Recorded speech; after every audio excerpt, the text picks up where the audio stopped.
досым, менімен бірге аю отыр партадан айтасың ба? Аю отыр партада, екі қолы қалтада, А деді, Б деді, Р-ға тілі келмеді. Досым, қалайсың? Том, сенікі дұрыс емес. Аю отыр партада олай айтылмайды. Аю отыр партада, екі қолы қалтада, апай сабақ сұраса, білмей қапты масқара. Бен, сен де айтасың-ау, олай емес дедім ғой. Аю отыр партада, екі қолы қалтада, А деді, Б деді, Р-ға тілі келмеді.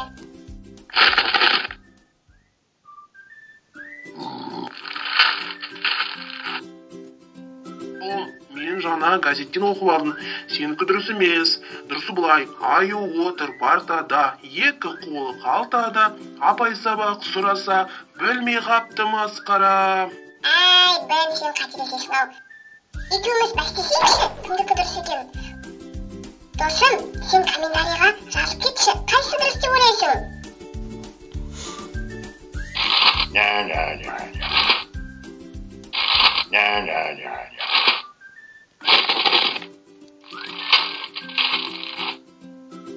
Ал, жарайды досым, сенікі болсын. Ендеше екеуміз бәстесейік. Бен, балалардың қайсысы көбі бізді қолдаса, сол жеңеді. Екеуміз солай бәстесейік. Балалар, Том естіп қоймасын, бір құпия айтайын. Кім мені қолдаса, сол лайк басып кетсін, және каналға подписаться етіп кетсін, иә? Досым, біз Бен екеуміз бәстестік. Ал неге бәстескеніміз? Ол құпия. Біздің каналдың подписчиктары 10 мыңға жеткеннен кейін біз бұл құпияны ашатын боламыз. Сондықтан міндетті түрде біздің каналға жазылып кетіңіздер. Сау бол, келесі кездескенше.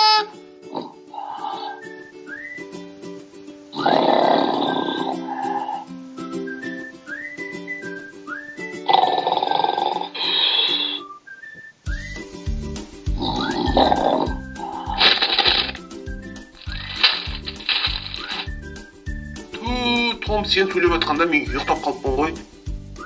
Жарайды, достар, ендеше солай келістік, иә? Каналдың подписчиктарын 10 мыңға жеткізейік, содан кейін біз құпияны ашатын боламыз. Ал біздің арамыздағы құпияны ешкімге айтпаңдар, иә? Біз келістік қой. Достар, сау болыңдар, келесі кездескенше. Бай-бай.